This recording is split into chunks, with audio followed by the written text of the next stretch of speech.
It's Science Week, so it makes sense that you found me here, deep inside a laboratory, looking into something that we've all probably seen in our gardens, in a park, or even out bush, but haven't really given much thought to it.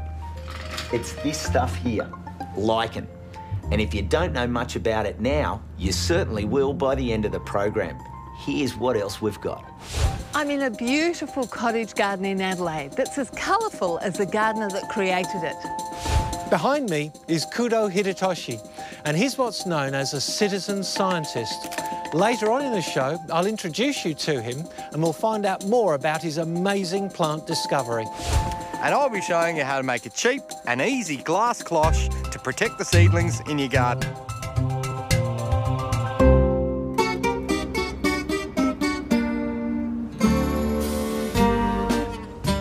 It's the sort of garden that people notice. In fact, many stop to take a second or third glance, and some even take the time to write a note and leave it in the letterbox.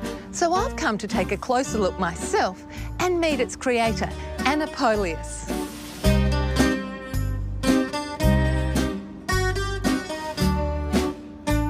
Anna, this is absolutely stunning. Oh, thank you, Sophie. Anna's garden fills every available space of a corner block in the Adelaide suburb of Clarence Gardens. She's been working on her garden for years, and I think she's definitely achieved her goal of standing out. Anna, this is a hard garden to ignore. Where do you think your passion for colour comes from? Well, Sophie, I think it's my Greek background. I was born in Greece, and so, of course, the colours of the Mediterranean are the colours in my garden. And do you think it's important that the garden reflect your personality? Oh, absolutely. You know, this is Anna's garden. It can't be anybody else's. And I think that is important. I think people do play it safe. I don't. I'm out there.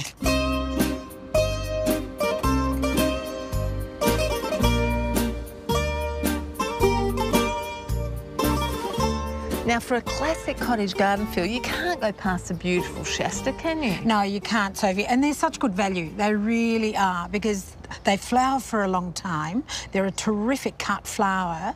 And also, once the flowering finishes, you can prune them back, and then you've still got the green leaves, you know, and it's just really lovely. It's very old-fashioned. But hey, this is an old-fashioned garden. Oh, it's wonderful. Yeah. Now, you've also got hollyhocks, which are another classic cottage garden plant, aren't they? And also, it gives height in the garden because you don't want all low plants. So you've got some height with the hollyhocks. They self-seed, and they're colourful, and they flower for a very long time. They're beautiful. Okay, so now, I'm loving your liliums too. You've got some orientals and you've got the Asiatics, and they're just popping up between things. Well, they're really brightly coloured. And I mean, that's the reason why I plant them as well, obviously. And it offsets, I mean, where they're planted against the Shastas, the yellow ones look fantastic. And then I've got the Stargazer one in there against the purple and the green. It really stands out. And that's what colour is all about. It just makes you feel good. Makes me feel good, and that's why I love gardening with it.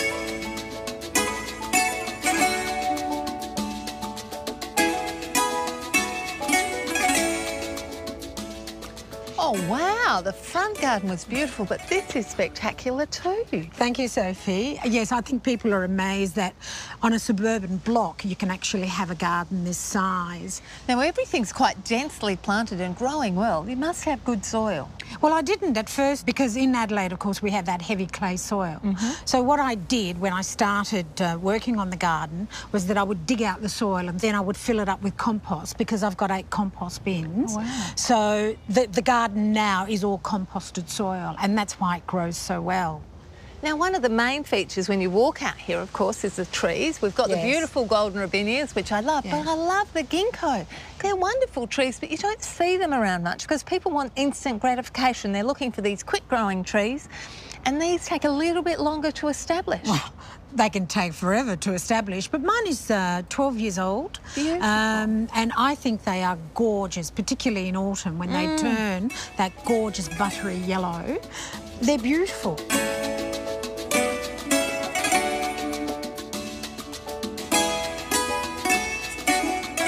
I think every gardener should be growing vegetables, okay, and certainly fruit trees as well. I've got about 6 fruit trees. My favourites are pomegranates and the lemon. But vegetables, because I'm a vegetarian, I feed myself from my garden about 8 months of the year. It looks fabulous. It looks Thank you. delicious. Yes, and that's why I love cooking, because I know that my cooking will succeed, okay, when you are using fresh produce from the garden.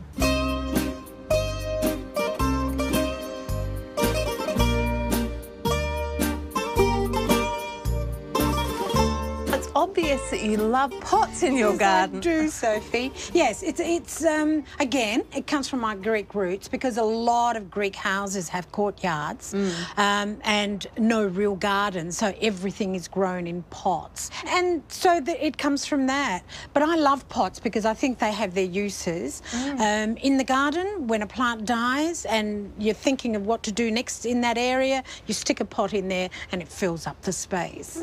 The other thing is that you can buy colourful pots, so they also add colour in the garden. They're easy to look after, except when you travel overseas and somebody else has to come and water. But I do. I love having pots around, because you can move them around and create shapes and colour in your garden. It's easy to see why passers-by love this garden, because it's big, colourful and lots of fun. And there's no stopping Anna, because she still has lots more that she wants to do. Is your garden ever finished? Oh, no, Sophie, definitely not. You know, I mean, I've been overseas this year to England and visited some gardens, and I had so many ideas as a result. You know, took 4,000 photographs, and I've come back and I've made some changes as a result. You know, you plant something, sometimes it doesn't work, so you try something else.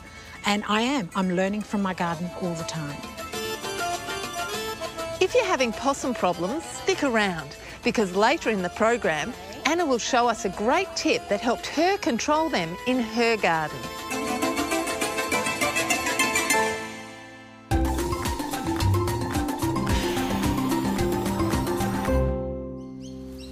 Slaters are detritivores. That is, they eat detritus, which is decaying organic matter. And that's a good thing, because they're helping to make soil. But they can also eat living plant material, in particular, young seedlings. And that's a real pain. I'm planting a little patch of curly leaf parsley in my herb garden. They've got lovely, soft, tender stems, and their new shoots grow from the base. If slaters nibble away at those, well, the whole plant can be knocked over. So once they're planted, I'm going to place a plastic collar made from old stormwater piping over the top, and just press that in, just about 20 mil, and when the slaters come out of the mulch, normally at night time or early in the morning to forage, they'll hit this, go round and round and take off. I'll leave these collars in place until the plants are established and the stems are corky and less vulnerable. Here's one way where the slaters and I can coexist.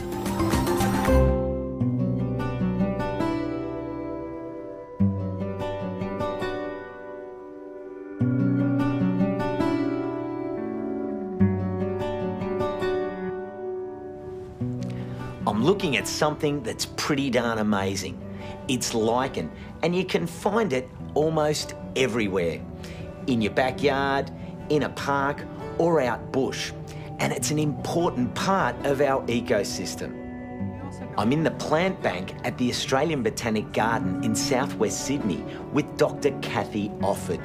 And she's got a liking for lichen. Well, lichens aren't actually a plant, but they look like plants.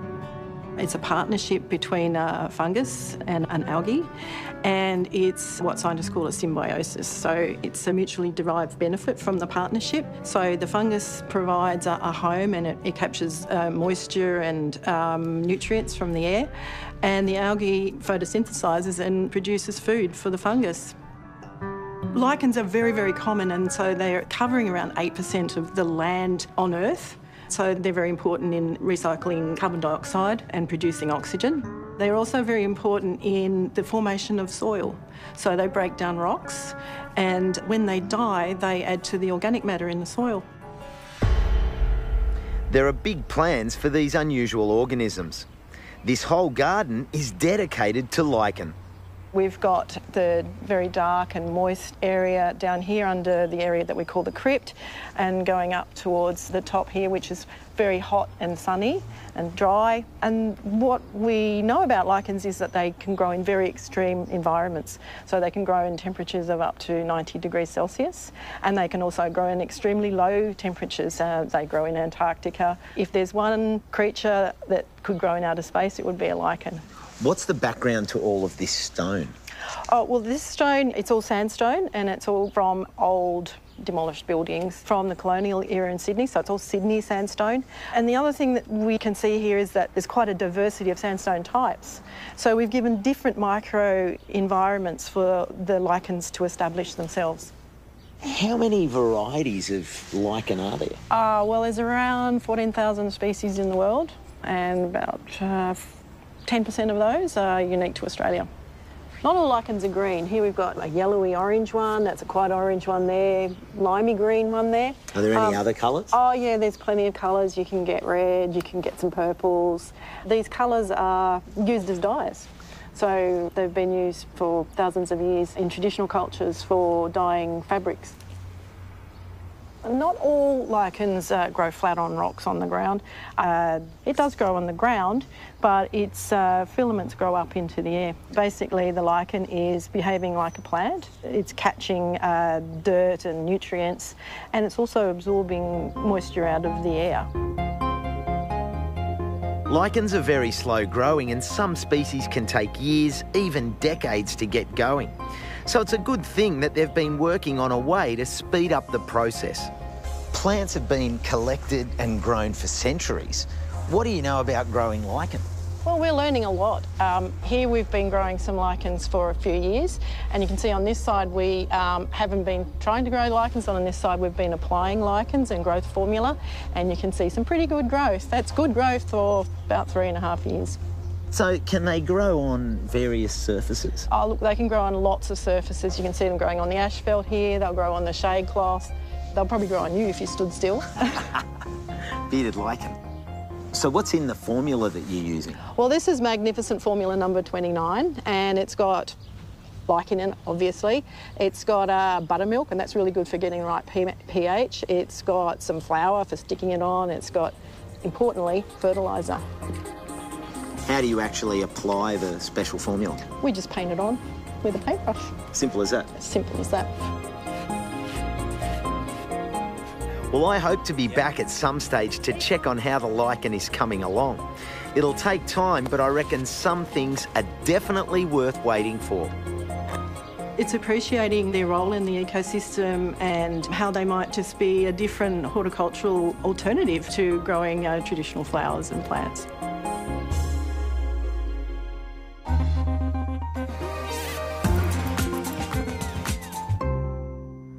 Daylilies are beautiful plants with their verdant, strappy leaves and their big, showy flowers that, as the name suggests, don't last for too long. But did you know the flowers are actually edible? They're great in Asian stir-fries or soups, or you can eat them straight off the plant. Bon appetit.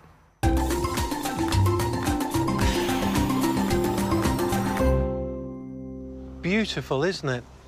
It's a swamp orchid, a native wildflower. One of the common ways of propagating orchids is to split them. But sometimes I find splitting can set the plants back. Fortunately, with this species, there's an alternative way to propagate them.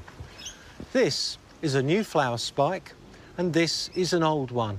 And this is what I'm going to use to propagate it. All you do is cut the old spike into sections about the length of a pencil. Press them into some fresh propagating mix.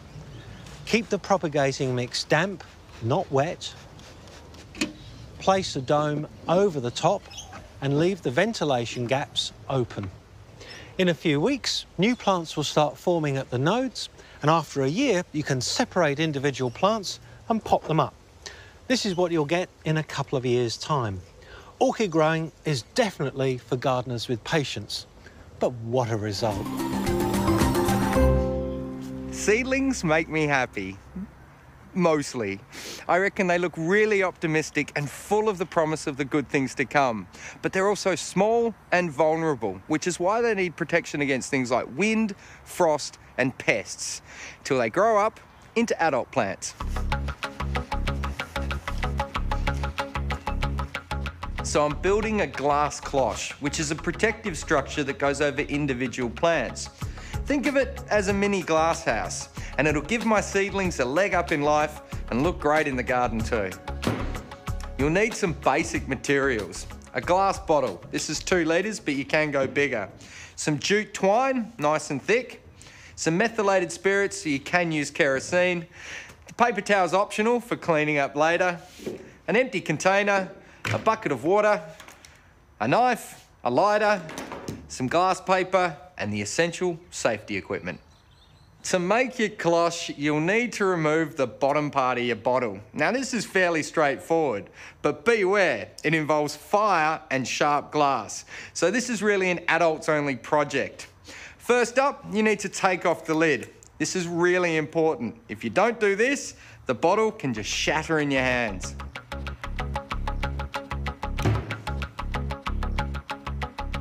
Wind some string around the base a few times and tie it off.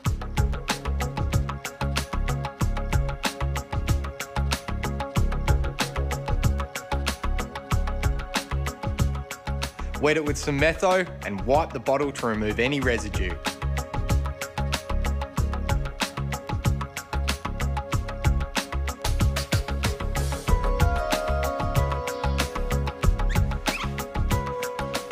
Now for the important safety equipment, glasses and gloves.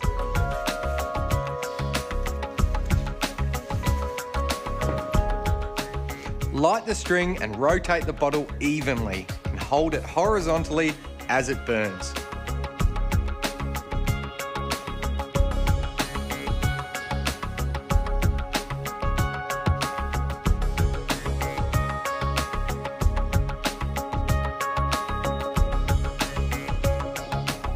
When the flame begins to die down after a minute or so, slowly lower it into the bucket of water. It should crack fairly neatly along the string line, but you might have to give it a few goes. Well, you'll see there, it's snapped off kind of cleanly, but there's still some sharp edges. So before you can use your cloche, you'll need to smooth them off using some sandpaper that works on glass.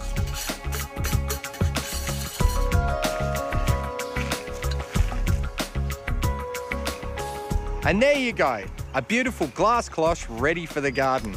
You can take your lids on and off to adjust your atmosphere, and if you use different sizes and heights of bottles, not only will you create protection for your plants, but an art installation as well.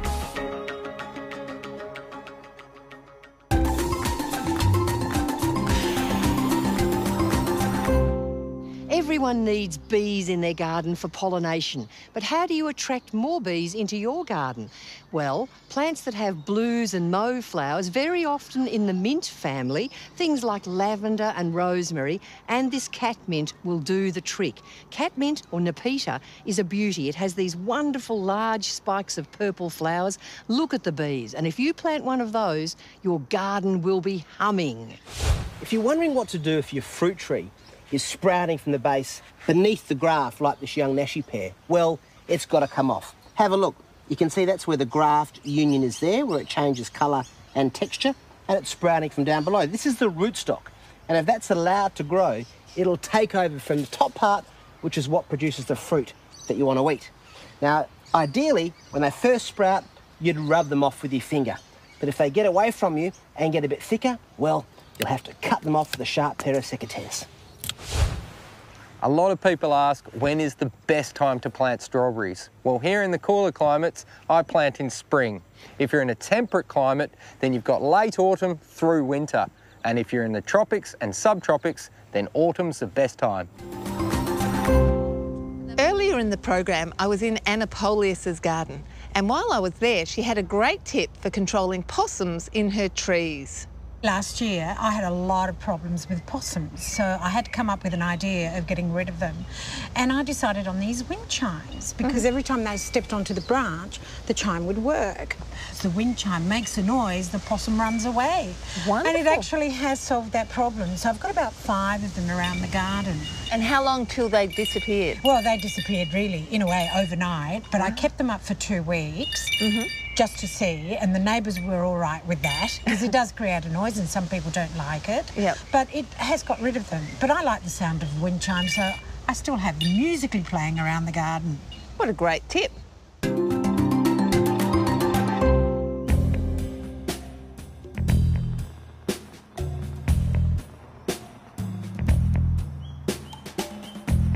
I am besotted with mangroves. I find them endlessly fascinating. The term mangrove not only describes the individual plant species, but the whole complex ecosystem they form.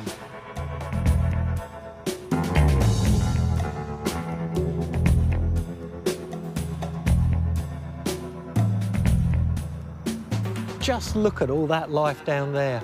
If you're into seafood, it's quite likely that the fish you eat started its life amongst the roots of mangroves. They're nurseries for seafood. If you're into composting, the mangrove community is one of the most productive compost-making systems on Earth. And if you like diversity, then the mangroves of Northern Australia have no equal. In fact, we don't even know what grows here. Walking through the mangroves on this boardwalk is dead easy, but a couple of 100 metres away, in amongst this dense forest, and you could easily get lost. I'm right next to a Cairns airport, but just down the track, somebody made an amazing discovery, and it just goes to prove you never know what's around the corner.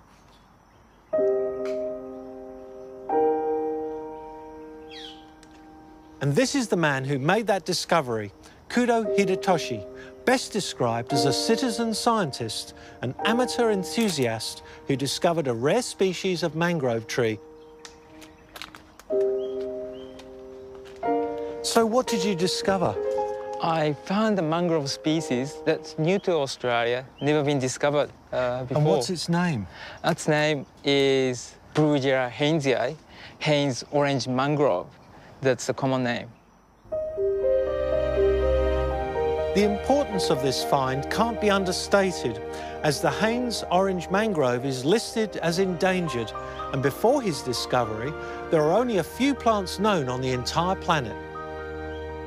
I was so excited because not just new to Australia, it's so rare in the world.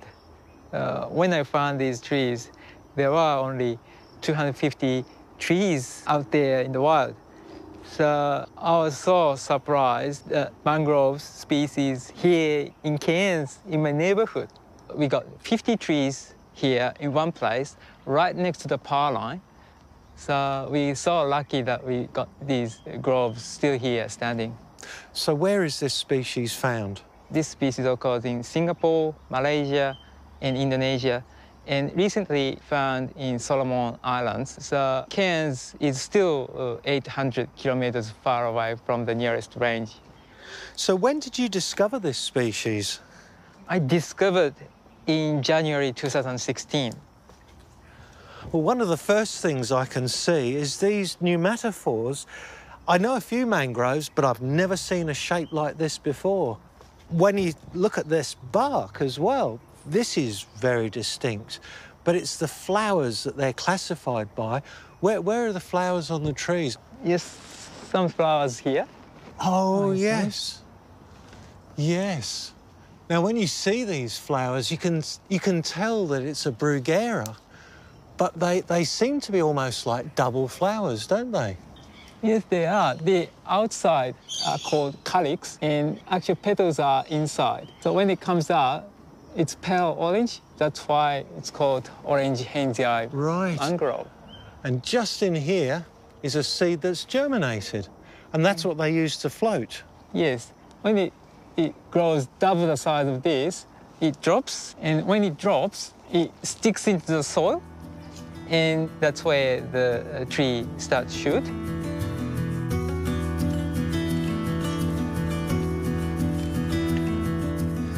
So this is the biggest one of its kind, is it?